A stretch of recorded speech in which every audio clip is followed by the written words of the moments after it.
I don't know what's going on. I'm really glad Princess Diana's not here to see it, because there's too much water under the bridge now. Arguments with your brother became physical. It was a build-up of frustration, and I think that relationship's gone. At 63, former royal chef Darren McGrady has finally broken his silence. And what he revealed isn't just heartbreaking, it's a quiet confirmation that there's so much more to everything we believed about Prince William and Prince Harry. I cooked for them as young boys. I held Prince Harry as a baby while Princess Diana's eating cereals in the kitchen. He wasn't just their chef. He was there when Diana cried behind closed doors, when the boys spilled custard on the floor, when laughter echoed through the palace kitchen like any normal home, until it didn't.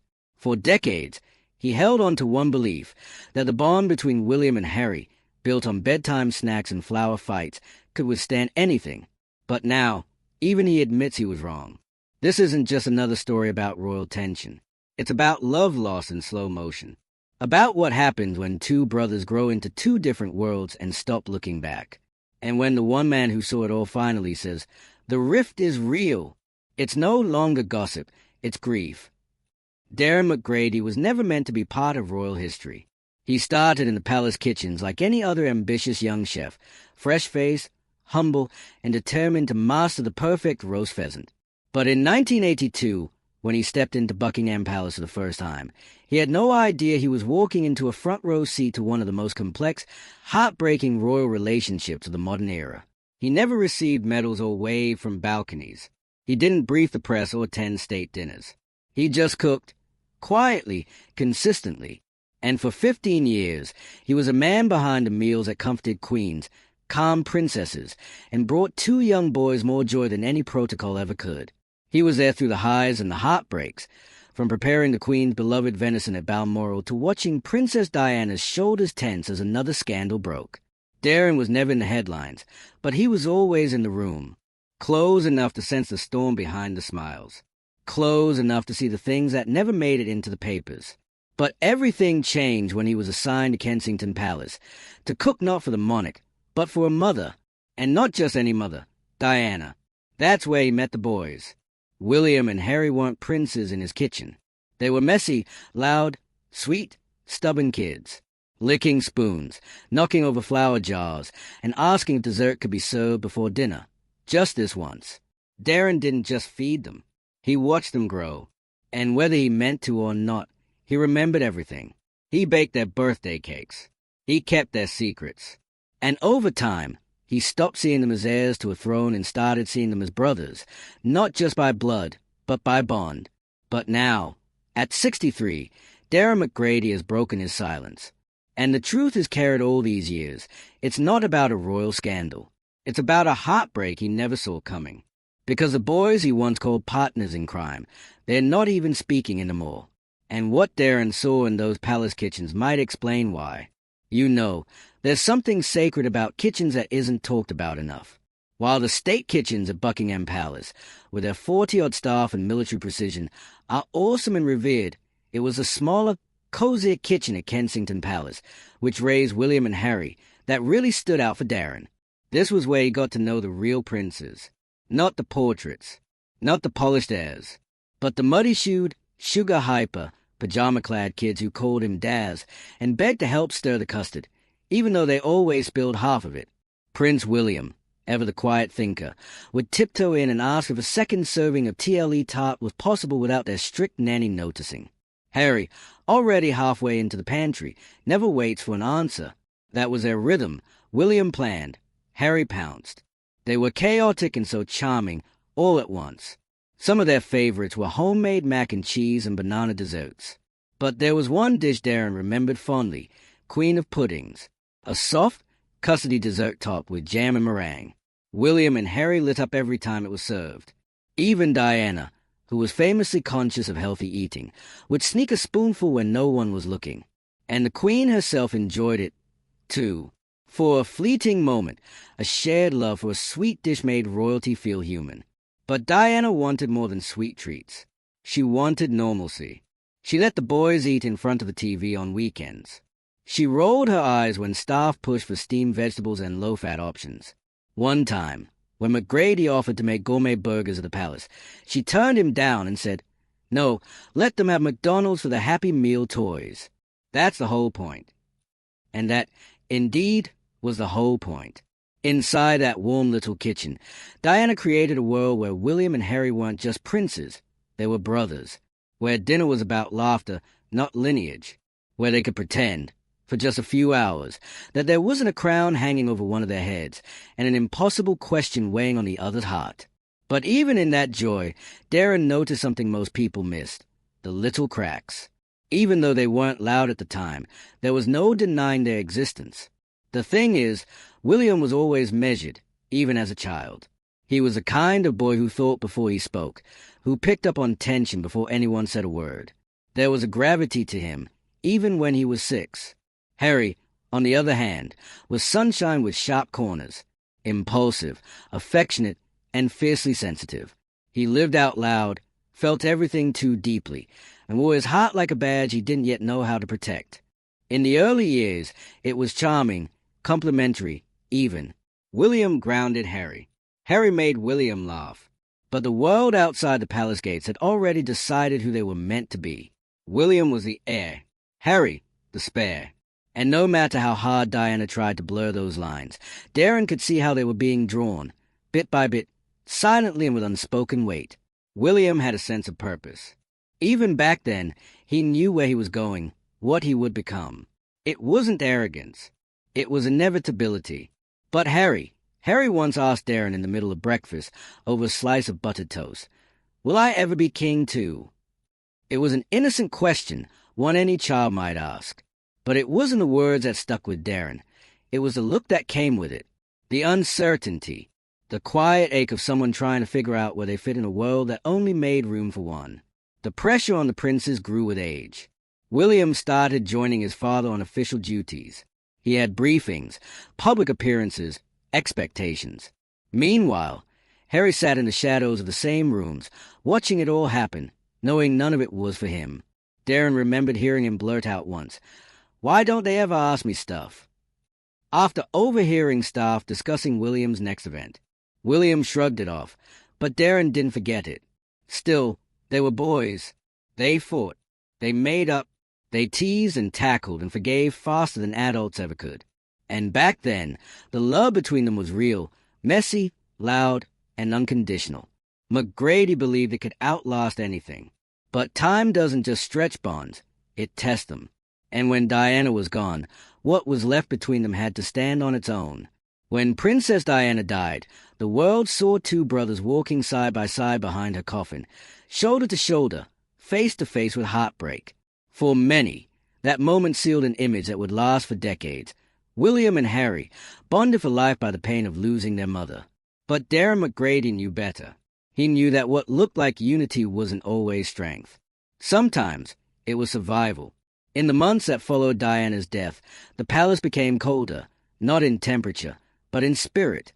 The warmth she brought to that little kitchen, the spontaneous laughter and the rebellious joy, simply vanished.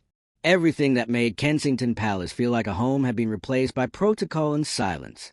Darren didn't return to the palace after Diana, but from a distance, he watched the boys grow into their roles, and slowly away from each other. William leaned into structure. He spoke with Polish, attended briefings, fulfilled the role the monarchy had been preparing him for since birth. He seemed older, more measured, a young man sculpted by expectation. Harry was starting to become different too. The boy who once danced around the kitchen with custard on his nose started shrinking into himself. His smile, once wild and uninhibited, began to look rehearsed. The press turned him into a tabloid caricature, always coming up with a story about him. They called him the Wild One, the Party Prince. But Darren saw something else. A young man who was breaking quietly under the weight of being both too. Seen and never seen enough. William stood straight. Harry slouched emotionally. One brother carried duty. The other carried confusion. And yet, for a while, they still tried. They showed up to events together. They smiled for the cameras. They gave interviews, laughed at each other's jokes, and offered the illusion of closeness. But Darren saw through it. The easy touch on the shoulder, gone. The brotherly banter, replaced with practice lines. The warmth he remembered in the kitchen, the real kind, had faded. It reminded me too much of Charles and Diana, Darren later admitted. There was a lot unsaid, and it was getting harder to hide. The press may have fixated on Meghan Markle as a turning point, but Darren disagreed. To him, the unraveling started years earlier, when William accepted his role and Harry realized he never had one. Harry didn't want the throne, but he wanted something, a space, a purpose. And the longer it took to find that, the wider the gap between them became. Still, Darren held on to hope. He believed truly that the love they shared as boys would pull them back together, that Diana's memory, her wishes, their childhood bond would be enough. Once again, Meghan didn't break the boys. That's the part everyone gets wrong. The public narrative was too easy. Harry married an outsider, and suddenly the brotherhood was fractured. But Darren McGrady had watched this unfold long before Meghan ever entered the picture. To him, she didn't create the rift. She became the symbol of it. The real fracture began the moment one brother was crowned the future, and the other was quietly told to stand beside him, whether he wanted to or not. Over time, the imbalance grew. William stepped deeper into the machinery of the crown. He became the model royal, composed, careful, always on message. Harry, meanwhile, felt increasingly sidelined. The boy who once smeared frosting across his brother's face in the palace kitchen was now being reduced to punchlines in the press. McGrady remembered when they were kids, conspiring behind his back to prank him. Harry would wait quietly outside the pantry for William, both boys trying to stifle their giggles. They couldn't keep a straight face for more than a minute. Now they can barely make eye contact. What hit Darren hardest wasn't just what he saw, but what he stopped seeing. Gone were the spontaneous laughs, the banter, the comfort of two people who had shared the same grief, the same mother, the same chaos. What replaced it was polite professionalism. Two royals doing a job, not two brothers living a life. And for Darren, it all came back to Diana. He believed fiercely that a memory would tether them together, that the woman who taught them to be human before royalty would remain the glue. But even he had started to wonder, was that belief just a fairy tale he told himself? Because the distance between them now isn't just wide, it's unfathomable. And then came the moment no one expected, not from the tabloids, not from the palace, but from Darren himself. The chef, the witness, the believer. It didn't come in a press conference. It wasn't teased on social media or fed to royal correspondent to gather clicks. It was just a video. The royal chef, now 63, sat in front of a camera, with no palace behind him, no press team, no silver trays or golden crests. Just a man, aged by time and memory, finally saying what he'd spent decades trying not to believe. I was wrong, he said. I wanted to believe their bond could survive anything. That the boys I saw laughing in the kitchen, playing tricks and finishing each other's sentences, that they'd always find their way back. But I see now they're both angry. And maybe they always have been. For Darren, this wasn't a betrayal. It was a release. He didn't name names. He didn't assign blame. What he offered was something much harder on his reflection. He wasn't speaking like a royal insider. He spoke like a man who had once loved a family like his own, and had finally accepted that it had fallen apart. This is the same man who used to see Harry waiting by the pantry door for William. He'd watch them sneak in, giggling, ready to prank him before dinner. It's no doubt heartbreaking for him to see that same Harry walk right past William at the Jubilee, didn't even pause to look at him, just walked past him like a stranger. That image painted by Darren stuck with people not because it was shocking anymore, but because it felt final. For decades, he had been the sharer of their soft stories. He told the world about the birthday cakes, the banana desserts, the flower fights. He preserved the warmth when the press ran cold. And so, when he finally said the words no royal watcher wanted to hear, it landed like a gut punch. Some praised his honesty. They appreciated the fact that he kept it simple and matter-of-fact. Others weren't so forgiving, claiming he didn't have any business sharing his opinions, which is kind of weird if we're being honest. But Darren wasn't feeding into the drama. He was only holding up a mirror, and it hurt to look. He'd spent his life keeping their childhood sacred. But now, with each royal event colder than the last and each interaction more strained than the one before, he couldn't protect the illusion anymore. It was a fairy tale, he said, one I needed to believe in. But fairy tales don't always come true. And maybe what shocked the world most wasn't what he said. It was that it came from him. the man who believed in them more than anyone. Now, when Darren shared his views about the royals, he didn't think it would go viral. He hadn't hired a PR team or funded a flashy rollout or media campaign. He was just an old chef, speaking his truth from the quiet of his own home. But he couldn't help it that the video was everywhere. According to sources close to Kensington Palace, Prince William was deeply disappointed, not just by the comments themselves, but by who had made them. Darren had been a constant during his most fragile years, a comforting face in the chaos of palace life.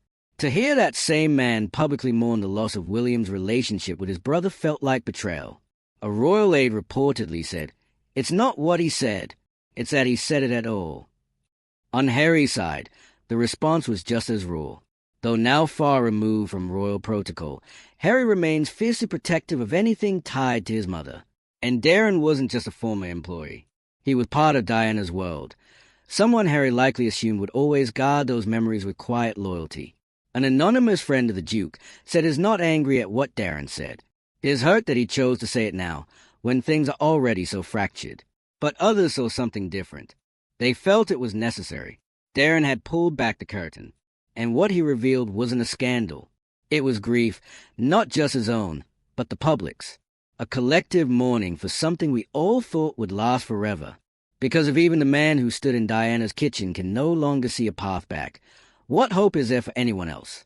The royal chef remembered a special moment with Princess Diana vividly, the moment she made that unique promise. Diana was said to be stirring a cup of tea.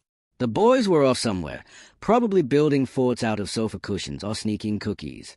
She looked up and said, almost casually, "I may not always be around, but as long as they have each other, they'll be okay." It wasn't a declaration. It was a mother's hope, a quiet plea from someone who knew too well how cold a palace could be. She didn't believe in the crown's magic, but she believed in her boys. And so did Darren. He carried that moment with him for years, through the grief of Diana's death, through the spectacle of their weddings, and through every public appearance that followed. He told himself, as long as William and Harry had each other, they'd honor her in the only way that really mattered. But now that hope feels like a memory slipping through the cracks. What the ex-royal chef said in that video wasn't just his own heartbreak. It was a heartbreak of everyone who watched those boys walk behind their mother's coffin. Two brothers, shoulder to shoulder, bound by something bigger than blood. That image felt unshakable, permanent, and maybe that's why the silence between them now feels so unbearable. It's not just about royalty. It's about resilience. About how we all wanted to believe Diana's sons would defy the odds, the pressure, the palace. That they would be the exception to the rule that tore so many others apart. But if even Darren McGrady, the man who stood in that kitchen, who baked their cakes and saw their childhood unfold like pages of a private storybook, if even he can no longer see a way back, then it's all well and done between the two brothers. Because if Diana's wish couldn't keep them together, what possibly could? Darren McGrady wasn't a royal advisor. He wasn't bound by protocol or politics. He was just a chef. But sometimes the people behind the scenes see the clearest. He didn't come forward for drama.